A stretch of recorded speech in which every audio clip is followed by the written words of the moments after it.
Yo, what's going on, Planet S.O.N family? It's your main man, JD. Thank you for tuning in. This is Drinks with JD.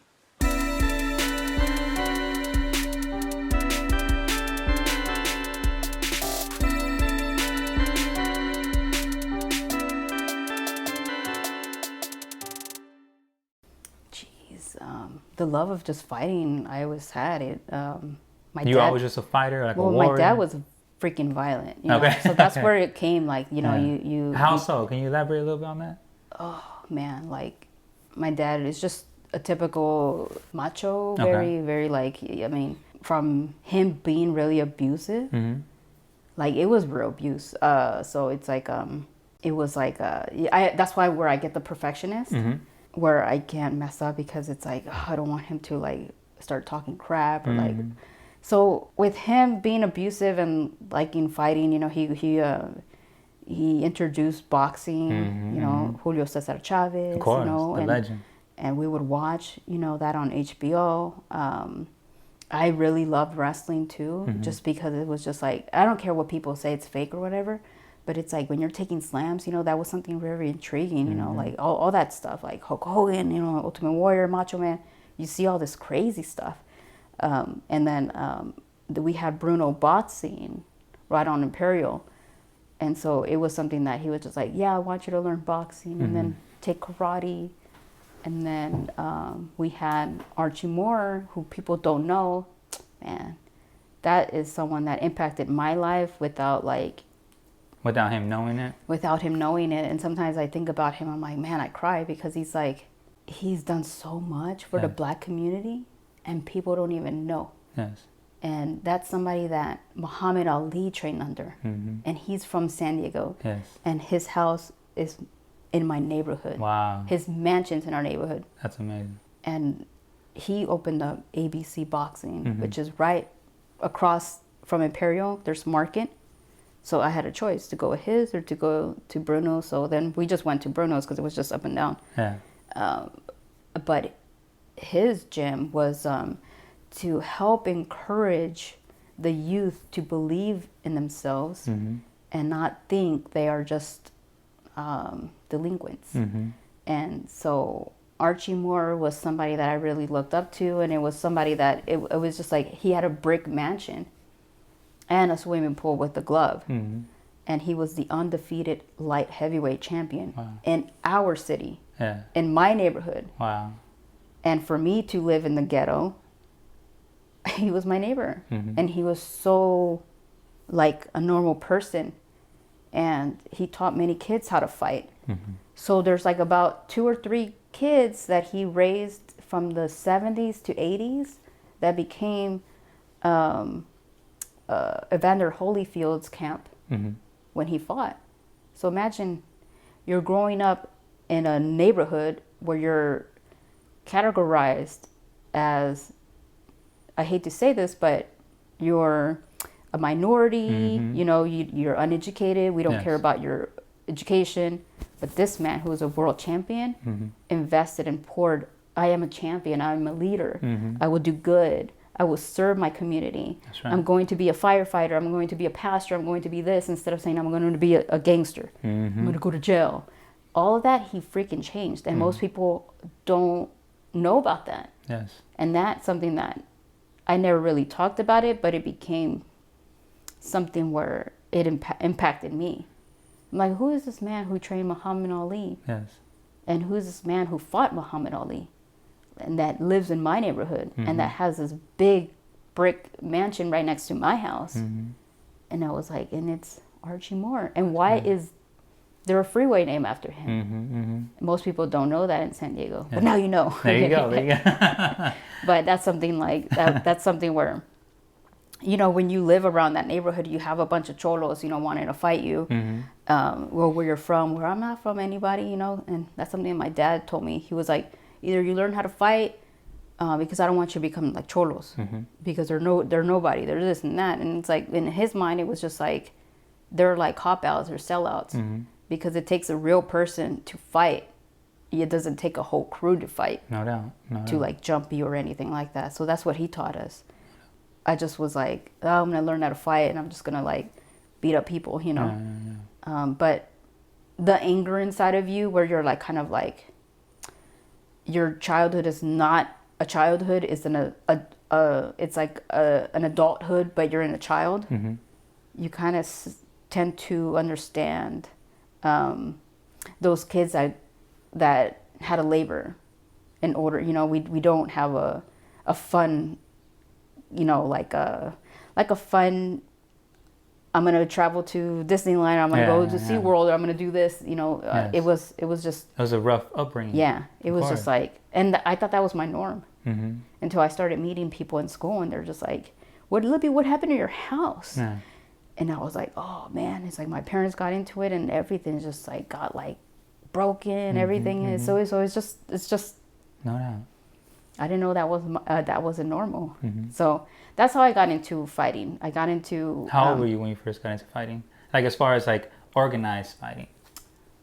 My dad started teaching us how to throw strikes from what I remember. Me, 5. Wow. My brother, my middle brother, he's a real good fighter. Yeah. He will knock anybody out. You get caught in his left hook, you're out. You're done. You're done. And he was just a good fighter. So I would always, I'm going to tell my brother, beat you up. Yeah. And that was real, because some people be threatening that. Yeah. And it's like, this chump is your brother? And he would fight so many cholos because it's like, he had a dare. I remember he had a dare shirt. And and it was like these cholos were trying to fight him. Yes. And then, you know, we were so more into like, we have a really abusive dad. Like, he's going to kill us. Yes. What are you really going to do to us? No doubt. So we were already carrying knives, not knives to stab somebody looking for trouble. Yes. We were carrying knives to just like, because my dad taught us to be like, stay ready. Be on alert. Yeah. Be on alert to protect yourself, defend yourself at all times. And there's many times where like, it's just, I mean, I was cutting shit up, you know, sorry. It's like, I was learning how to do that. And it was just because, I'm a chola or nothing. I didn't know anything about that stuff. Yes. I knew about, I fear most my dad. And if I was going to get in a fight with someone, I better freaking win. Because this fool's going to be like... Like, oh, you lost? Yeah. I mean, I remember I came home with a black eye and I tried to hide it from him. I mean, I didn't have makeup. I didn't even know what makeup was, you know? And he was just like, te chingaron, te chingaron. And he starts laughing. I thought he was going to get mad. But he was just like, yeah. And I was just like, oh, shit, he didn't get mad. Yeah. I was like, well, I got my hits, you know, but they were holding my hands behind my back. Yeah. Oh, really? Yeah. Oh, it's just stupid, man. It's just, but it's like, that's how I got into like loving the sport. But then when you're kind of like having that kind of issues where you feel like,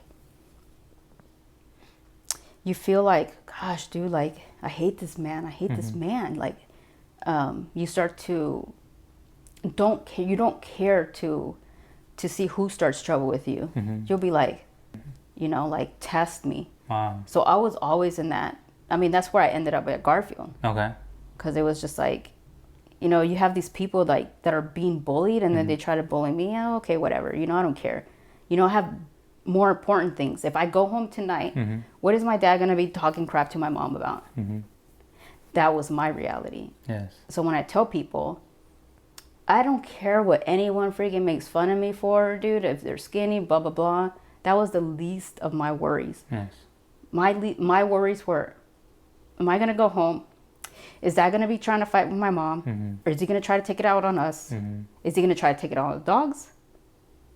That was my reality. No doubt. So it's like, I try to always understand people. It's like you got to always be chill, because you never know what anyone's going through. Exactly. If your coworker's getting like abused, yes. she's not going to say anything. Or even your classmate as you're growing up.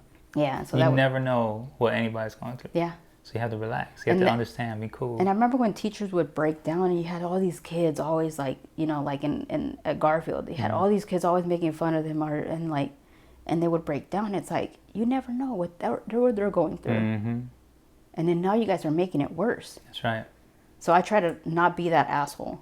Try not to ever. Yeah, have sympathy and empathy towards people, no doubt. And I like the way you used that energy that you were receiving from home, and you put it into something productive. Like, professional fighting. You know, well, I guess before we move on to the MMA stuff, do you now have a good relationship with your father?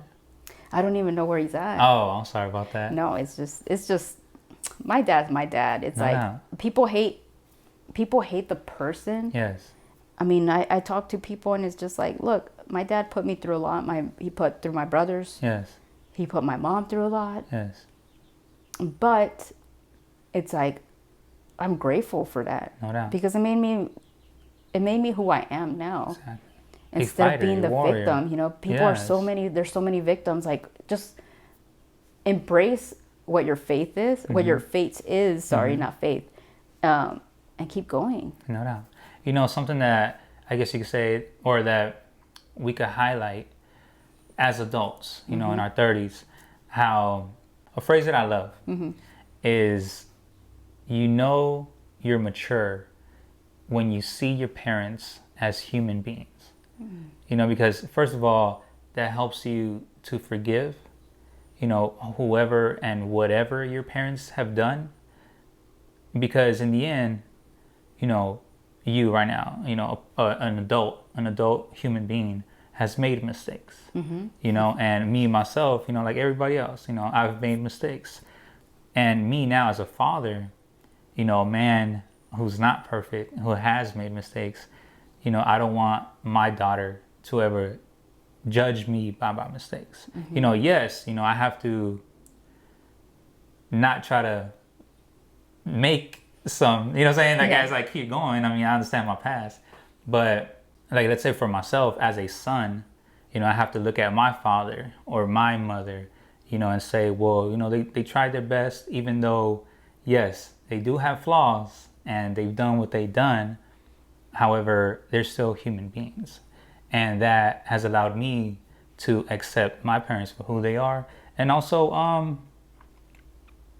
to just forgive. You know, that's what really helps everyone grow. To just forgive, not for them, but for yourself. Yeah. You know, so you could just be happy. You know, and I guess I just wanted to highlight that phrase that, you know, once you see, or you know, you're mature when you see your parents as human beings. Yes. Yeah. And not just, you should have done this better. And Yes. so many people just focus on that. Exactly. I kind of see it like when I think I was 24 and I was like, oh man, I'm going through the same thing I was always criticizing my mom for. And I'm like, now I know what it's like to walk in her shoes being that 24-year-old. And I was like, But you see it now. now I'm walking, I'm like, now I understand. Yeah. That's when I was like, okay, I can't stay mad at you, Mom. For sure. Yeah. For sure. So let's get into Fearless Woman MMA. Now, where did the idea start?